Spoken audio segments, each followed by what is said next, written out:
Hello everyone, welcome to Tejas career academy. Guys, आज है 7 सितंबर और आज हम देखने वाले इंपॉर्टेंट करंट अफेयर के क्वेश्चंस को।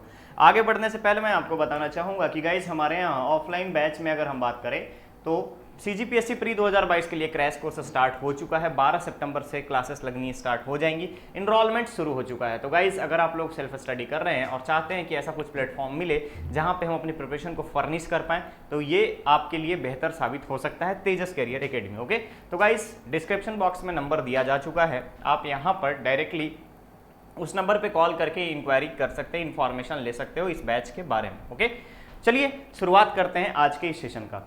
पहला क्वेश्चन है, राज्य के सबसे बड़े एथेनॉल प्लांट किस जिले में लगाया जा रहा है? तो ध्यान रखिएगा, एथेनॉल की बात कर रहा है, यानी बायोडीजल्स के बारे में बात करें, बायोफ्यूल्स के बारे में बात करें, तो अभी सबसे इंपॉर्टेंट है आपका बायोफ्यूल्स पे। सारे के सारे स्टेट जो है भारत में, इवन केंद्र सरकार भी बायोफ्यूल्स को लेकर काफी ज्यादा उत्साहित है कि किस तरीके से एथेनॉल और बायोफ्यूल्स को बढ़ावा दिया जा सके। ओके, तो यहाँ पे पूछा गया छत्तीसगढ़ के संदर्भ में सबसे बड़ा एथेनॉल प्लांट किस जिले में लगाया जा रहा है? तो ध्यान रखिएगा, कवर्धा के भोरमदेव सहकारी शक्कर कारखाना, याद रखेंगे, शक्कर कारखाना के पास जो जमीन खाली थी उस खाली जमीन में यहाँ पर एथेनॉल प्लांट लगाया जा रहा है, जो कि छत्तीसगढ़ का सबसे बड़ा एथेनॉल प्लांट होगा। और गन्ने के उत्पादन के बाद गन्ने के जो छिलके होते हैं, गन्ने का जो अगर हम बात करें तो उससे, यानी जब रस निकालने के बाद, गन्ने का रस निकालने के बाद, एक्सट्रैक्ट करने के बाद वहां से जो चीजें बचेंगी उसको बायोफ्यूल्स के रूप में कन्वर्ट करने के लिए एथेनॉल प्लांट लगाया जा रहा है। ओके, तो ध्यान रखिएगा, करेक्ट ऑप्शन यहाँ पर आपका है ए, कवर्धा। क्लियर। चलिए आगे बढ़ते हैं दूसरे क्वेश्चन पे। क्वेश्चन है, हाल ही में किस राज्य सरकार ने, ध्यान से देखिएगा, हाल ही में किस राज्य सरकार ने जंगली जानवरों और पर्यावरण संरक्षण के लिए प्रतिष्ठित राज्य स्तरीय अमृता देवी बिश्नोई पुरस्कार शुरू किया है? ध्यान रखिएगा, अमृता देवी बिश्नोई पुरस्कार। तो गाइस, यहाँ पे हम पर्यावरण संरक्षण के बारे में बात करें तो याद रखिएगा, चिपको आंदोलन सुंदरलाल बहुगुणा। चिपको आंदोलन क्यों शुरू किया गया था? तो पर्यावरण को बचाने के लिए, जंगल की अवैध कटाई को रोकने के लिए और जंगलों को बचाने के लिए, कटाई से बचाने के लिए, शहरीकरण का विरोध करने के लिए चिपको आंदोलन शुरू किया गया था। तो गाइस, यहाँ पर अगर हम बात करें आपसे, तो अमृता देवी बिश्नोई पुरस्कार भी पर्यावरण संरक्षण के लिए दिया जाता है। वन्यजीव एवं वन्य अभयारण्य की अगर हम बात करें तो इन सभी के संरक्षण संवर्धन के लिए अमृता देवी बिश्नोई पुरस्कार दिया जाता है, जो कि हाल ही में मध्य प्रदेश सरकार के द्वारा शुरू किया गया है, जिसमें 25,000 रुपए की राशि दी जाती है। ध्यान रखिएगा, 25,000 रुपए की पुरस्कार राशि रखी जाती है। मध्य प्रदेश के साथ साथ राजस्थान, याद रखेंगे आप, राजस्थान भी जो है अमृता देवी बिश्नोई पुरस्कार देता है पर्यावरण संरक्षण के मामले में। क्लियर रहेगा, तो करेक्ट ऑप्शन यहां पर बनता है आपका बी। नेक्स्ट क्वेश्चन है आपका, समर्थन मूल्य पर अब लघु वनोपज खरीदी, ध्यान से देखिएगा, समर्थन मूल्य पर अब लघु वनोपज खरीदी की संख्या बढ़ाकर कितनी कर दी गई है? तो गाइस, आज से 3 साल पहले तक अगर हम आपसे बात करें तो सिर्फ और सिर्फ लघु वनोपज में 7 लघु वनोपज को, ध्यान रखिएगा, 7 लघु वनोपज को यूज किया जाता था, खरीदी की जाती थी। लेकिन अभी जो है समर्थन मूल्य पे अगर हम बात करें आपसे, तो समर्थन मूल्य पे इसकी संख्या बढ़ा करके कर दी गई है 65 लघु वनोपज को समर्थन मूल्य पर खरीदी की जा रही है, जिसमें रेट लिस्ट अलग अलग दिया गया है, जैसे तेंदुपत्ता हो गया, उसके बाद फिर कोदो कुटकी हो गया जिसको काला कहते हैं। इसके अलावा और भी चीजें हैं जो लघु वनोपज में आता है, और यहाँ पे कुल संख्या जो है 3 सालों में ये संख्या जो है वो 65 हो चुकी है। तो ध्यान रखिएगा, 65 लघु वनोपज को अभी समर्थन मूल्य पर खरीदी की जा रही है राज्य सरकार के द्वारा। क्वेश्चन है, छत्तीसगढ़ राज्य का पहला 42 किलोमीटर का मैराथन, ध्यान रखेंगे, 42 किलोमीटर का मैराथन कब से शुरू किया जाएगा? तो छत्तीसगढ़ राज्य में पहली बार ऐसा हो रहा है जो कि ये काफी बड़े डिस्टेंस के लिए, एक लॉन्ग डिस्टेंस के लिए, लंबी दूरी के लिए मैराथन किया जा रहा है। तो भाई, छत्तीसगढ़ में 42 किलोमीटर का जो पहला आपका यहाँ पर मैराथन होगा, इसकी शुरुआत की जाएगी नवंबर में। ध्यान रखिएगा, नवंबर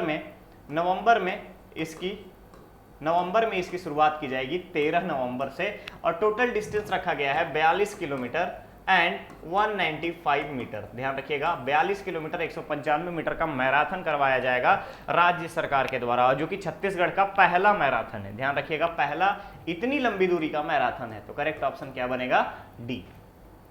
नेक्स्ट क्वेश्चन पे चलते हैं। क्वेश्चन है, छत्तीसगढ़ में बालवाड़ी का शुभारंभ कब किया गया? तो ध्यान रखिएगा, बालवाड़ी जो है 1 से लेकर 6 वर्ष तक के आयु के बच्चों की अगर हम बात करें, आयु के बच्चों को खेल खेल में पढ़ना, लिखना और सीखने की कला को विकसित करने के लिए बालवाड़ी की शुरुआत की जा रही है। और बालवाड़ी किस पे बेस्ड है? बालवाड़ी बेस्ड है राष्ट्रीय नई शिक्षा नीति के आधार पर। ठीक है, राष्ट्रीय नई शिक्षा नीति जो आई है, न्यू एजुकेशन पॉलिसी जो आई है, उसके आधार पर बालवाड़ी का शुभारंभ किया जा रहा है छत्तीसगढ़ राज्य में, और इसकी शुरुआत की गई शिक्षक दिवस यानी कि 5 सितंबर से। क्लियर रहेगा। सभी जगहों पे बालवाड़ी का निर्माण किया जाएगा और इस बालवाड़ी में 1 से लेकर 6 वर्ष तक की अगर हम बात करें, सभी बच्चों को सीखने और कला की अगर हम बात करें तो कला के लिए, कलात्मक रूप से पढ़ाई करने के लिए, लर्निंग के लिए ये बालवाड़ी का निर्माण किया जा रहा है, अरेंजमेंट की जा रही है। क्लियर रहेगा।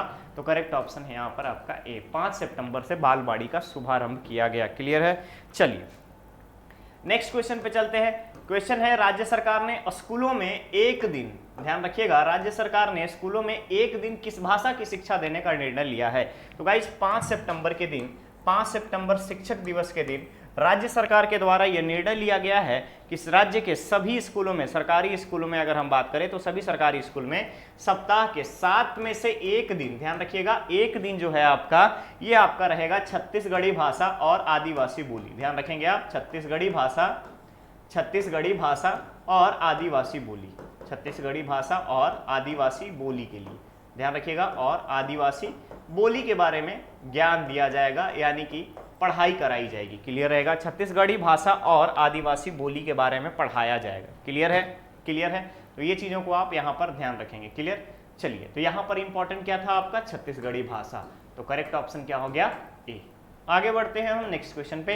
क्वेश्चन है, हाल ही में राष्ट्रीय विधिक सेवा प्राधिकरण नालसा, ठीक है, नेशनल लीगल सर्विस अथॉरिटी की अगर हम बात करें तो नालसा का कार्यकारी अध्यक्ष, ठीक है, कार्यकारी वर्किंग अगर हम बात करें तो कार्यकारी अध्यक्ष किसे नियुक्त किया गया है। तो गाइस जिस तरीके से हाल ही में उदय उमेश ललित, यूयू ललित को भारत का CJI, chief justice of India नियुक्त किया गया है, उसी प्रकार से नालसा के राष्ट्रीय विधिक सेवा प्राधिकरण के कार्यकारी अध्यक्ष के रूप में जस्टिस डीवाई चंद्रचूड़ को नियुक्त किया गया है, जस्टिस डीवाई चंद्रचूड़ को नियुक्त किया गया है। और जैसे ही यहाँ पे जस्टिस यूयू ललित का टाइम खत्म होगा, यानी ये 49th सीजेआई है, जस्टिस एनवी रमन्ना 48th थे, और इनके टाइम के बाद जस्टिस डीवाई चंद्रचूड़ जो हैं वो भारत के सीजेआई बनेंगे। ठीक है, सीजेआई बनेंगे। क्लियर रहेगा। क्लियर रहेगा। क्लियर रहेगा। इनका टाइम कब तक है अभी, एज अ नालसा के कार्यकारी अध्यक्ष के रूप में डीवाई चंद्रचूड़ 9 नवंबर तक काम करेंगे। इसके बाद जस्टिस यूयू ललित का टाइम खत्म होगा, यानी टेन्योर कंप्लीट होगा, तो ये बन जाएंगे सीजेआई। क्लियर रहेगा। तो करेक्ट ऑप्शन यहां पर बनेगा आपका बी। ठीक है, चलिए क्वेश्चन है, विश्वस्तरीय सुविधाओं से युक्त, ध्यान रखिएगा, विश्वस्तरीय सुविधाओं से युक्त उत्कृष्ट शिक्षण संस्थान राज्य के किस जिले में बनाया जाएगा। तो गाइस हाल ही में मुख्यमंत्री भूपेश बघेल जी के द्वारा उत्कृष्ट शिक्षण संस्थान के मामले में रायपुर को चुना गया है। ध्यान रखिएगा, नया रायपुर के अटल नगर विकास प्राधिकरण के द्वारा सेक्टर 32, ध्यान रखेंगे आप, सेक्टर 32